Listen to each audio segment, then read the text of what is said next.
안녕하세요. 부자 오빠입니다. 최근 하루 동안 달렸던 댓글들을 제가 모아서 정리를 해봤는데요. 제가 이 댓글들을 보고 무슨 생각이 들었냐면, 게임 끝났다. 이분들은 부자가 되실 분들이다. 이미 주식으로 성공하신 분들이다. 더 볼 것도 없습니다. 제가 오버하는 게 아니고요. 이런 마인드로 주식 투자를 하면 실패할 수가 없습니다. 실패할 가능성이 뭐 제로까지는 아니어도 거의 없다. 이렇게 말씀드릴 수 있습니다. 어떤 마인드로 투자를 하고 계시냐? 새벽에 속sel이 크게 빠져서 TQ랑 조금 샀다. 자, 여기서 핵심은 이거죠. 크게 빠져서 조금 샀다. 테슬라가 원하는 가격이 와서 시원하게 추매했다. 익절하고 현금 대기 중이다. 하락하기만 해봐라. 매수해버리겠다. 할인 찬스. 맨 처음에 엔비디아 살 때 주장창 떨어져서 왜 이런 개잡주를 사치했었는데 지금 수익률이 170%. 그때 생각하면 미안해진다고 합니다. 내가 믿는 우량 주식은 언젠가 치고 올라간다. 이미 이분은 게임 끝난 겁니다. 우리가 지금 투자하고 있는 미국 주식은 어떤 특성이 있냐면요. 지난 100년 동안 상승장이 하락장을 압도했습니다. 그럼 압도한 이유가 뭐냐? 제가 항상 말씀드리지만 기업들이 돈을 잘 버니까 계속 오르는 거거든요. 그럼 기업들이 돈을 왜 많이 버느냐? 우리 일상생활에 그냥 적용시켜 보면 답이 나옵니다. 예를 들어서 자동차. 옛날에는 차가 없었죠. 그래서 걸어 다녔습니다. 근데 자동차가 나오고 나서 어떤 먼 거리를 편하게 이동할 수 있게 됐죠. 근데 그걸로 만족을 절대 못하죠. 더 좋은 차를 원합니다. 승차감도 좋아지고 출력도 좋아지고 연비도 좋아지고 계속 기술이 발전을 합니다. 그리고 물가도 계속 오르죠. 그러니까 비싸게 팔고 비싸게 파니까 더 많은 이익이 나는데 뭐 자동차가 여기서 뭐 발전이 끝날까요? 요즘 뭐 자율주행 인공지능 어쩌고저쩌고 하는데 아직도 대부분의 사람들은 본인이 직접 운전합니다. 요즘 나오는 차들은 어댑티브 크루즈 컨트롤이라고 해서 뭐 앞차와 차 간 거리까지 조정해주고 갑자기 뭐가 튀어나오면 브레이크도 밟아주고 이런 식으로 발전했는데 앞으로는 뭐가 또 나올까요?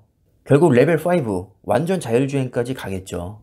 한 몇 년 걸릴까요? 10년? 20년? 30년? 그걸 알 수는 없지만 분명한 사실은 자율주행 기술은 계속 발전할 것이고 그 관련 기업들도 더 많은 이익을 낼 거라는 겁니다. 그리고 그 방향성은 이미 정해진 거죠. 무조건 자율주행으로 갑니다. 인공지능은 어떤가요? 점점 인공지능이 지금 좋아지고 있죠. 스마트폰에도 인공지능이 적용되고 있고 거의 모든 분야에 걸쳐서 인공지능이 조금씩 지금 적용이 되고 있습니다. 그러나 아직도 갈 길이 멀죠. 지금 수많은 빅테크 기업들이 인공지능에 천문학적인 비용을 투자하고 있는데 그 앞날이 너무 뻔하다는 겁니다. 인공지능 수십 년 또는 수백 년에 걸쳐서 계속 발전할 거고요. 관련 기업들도 돈을 많이 벌 겁니다. 그럼 주가는 당연히 오르는 거죠. 이게 왜 어렵죠? 너무 당연하고 뻔한 겁니다. 부정적인 사람들은 어떤 마인드를 가지고 있냐면요. 아니 S&P 500이 지난 100년 동안 우상향했다고 해서 앞으로도 뭐 우상향한다는 보장이 있냐? 뭐 이런 식의 주장을 하는데 저는 도무지 이해가 가지 않습니다. 당연히 우상향하는 거죠. 지금까지 과학기술이 눈부시게 발전했다고 해서 앞으로도 발전한다는 보장이 있냐? 당연히 발전하는 거죠. 하버드, 예일, 스탠퍼드, 프린스턴, MIT, 칼텍 이런 대학들이 지금까지 명문대로 인정받았다고 해서 앞으로도 계속 잘 나간다는 보장이 있어? 당연히 있죠. 우수한 학생들이 계속 들어올 테니까요.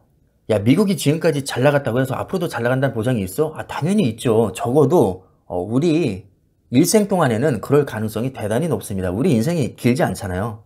우리 수명이 막 5천년, 만년 이렇게 되지 않잖아요. 그리고 우리가 주식을 해봐야 얼마나 하겠습니까? 우리 일생 길어야 100년입니다. 고작 해야 몇십 년 투자할 텐데 이런 거 저런 거 다 제기에는 우리 인생이 너무 짧다는 겁니다. 앞으로 10,000년 후에는 어떻게 될지 모르겠지만 적어도 향후 20년, 30년 정도는 미국이 지구 짱일 확률이 대단히 높고요.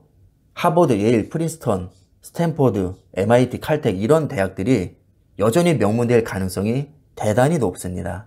그리고 미국 나스닥 100, 필라델피아 반도체, S&P 500 여기에 들어가 있는 기업들이 여전히 20년 후, 30년 후에도 잘 나갈 확률이 대단히 높죠. 그러니까 우리는 그 확률을 보고 투자를 하는 거죠. 확률이 나와 있잖아요. S&P 500 투자 기간별 수익권에 들어갈 확률. 내부에 검색해 보시면 조금씩 편차는 있어도 공통적인 방향성을 띠거든요. 그게 뭐냐면 투자 기간이 길어질수록 내가 수익을 볼 확률이 올라간다는 겁니다. 이거는 어느 구간을 봐도 다 마찬가지입니다. 내가 하루를 투자하는 것보다 한 달 투자하는 게 확률이 높고요. 한 달보다는 1년, 1년보다는 5년, 5년보다는 10년, 10년보다는 20년 투자하는 게 성공할 확률이 높습니다. 그럼 그냥 미국 초우량 주식에 장기 투자하면 되는 거 아닌가요? 그냥 이런 마인드로 접근하면 주식이 그렇게 쉬울 수가 없습니다. 아무 걱정할 필요가 없거든요. 그냥 내가 버팅기면 무조건 이기는 게임이거든요. 나스닥과 S&P 500이 어제 조금 빠졌는데 관점을 바꿔서 3개월 내내 엄청나게 올랐습니다. 그럼 좀 쉬었다 가도 되는 거 아닌가요? 자, 어제 마소, 애플, 엔비디아, 브로드컴, AMD, 인텔, 뭐 어도비 이런 기업들이 많이 빠졌는데 지난 1년 동안 우리가 먹은 게 얼만데요. 이렇게나 많이 올랐는데 조금 쉬었다 가도 되지 않을까요? 어차피 길게 보면 무조건 우상향인 거잖아요. 여기서 10%더 빠지면 어떡하냐? 조금 더 사면 되고요. 20% 빠지면 어떡하냐? 조금 더 사면 되고요. 반토막 나면 어쩌냐? 그럼 더 사면 되죠. 70% 폭락하면 어쩌냐? 더 사면 되죠. 어차피 나중에 보면 많이 올라 있을 텐데. 우리는 그것을 기본 전제로 깔고 지금 투자를 하고 있는데 20% 빠지든 50% 빠지든 70% 빠지든 그게 무슨 상관이죠? 많이 빠지면 그만큼 명품 주식을 더 싸게 많이 살 수 있는데 말이죠. 더 좋은 거죠. 만약에 조정 안 받고 계속 오르면 어쩌냐. 그거야말로 제가 진짜 원하는 겁니다. 저도 하락장이 싫습니다. 조정 싫습니다. 매일 오르기만 했으면 좋겠습니다. 그거야말로 우리한테 제일 좋은 거죠. 결론은 뭐죠? 계속 떡상하든 조정을 크게 받든 우리는 나중에 가서는 부자가 될 거라는 겁니다. 결론은 정해져 있는 겁니다. 그러니까 아무 걱정하지 마시고 세계 최고의 기업들을 계속 모아 가시면 됩니다. 확률적으로 우리가 질 수 없는 게임입니다. 무조건 이기게 되어 있습니다. 그냥 믿으시고 투자하시면 됩니다. 자, 그럼 주말 즐겁게 잘 보내시고요. 영상 마무리하겠습니다. 감사합니다.